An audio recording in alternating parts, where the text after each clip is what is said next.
Americans are used by the political industrial complex of both political parties, election cycle after election cycle, in order to elect whichever side can convince Americans to hate the other side more. And the results are always the same.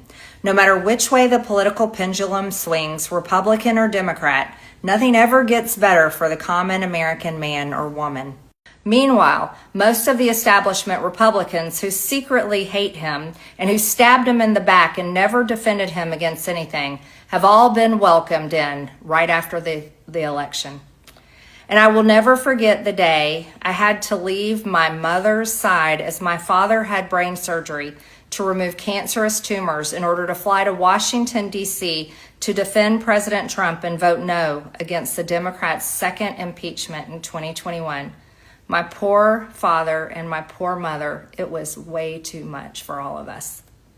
Through it all, I never changed or went back on my campaign promises and only disagreed in a few areas, like my stance against H-1Bs replacing American jobs, AI state moratoriums, debt for life 50-year mortgage scams, standing strongly against all involvement in foreign wars, and demanding the release of the Epstein files. Other than that, my voting record has been solidly with my party and the president.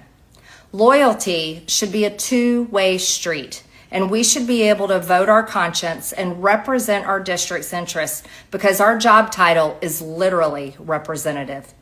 America first should mean America first and only Americans first, with no other foreign country ever being attached to America first in our halls of government.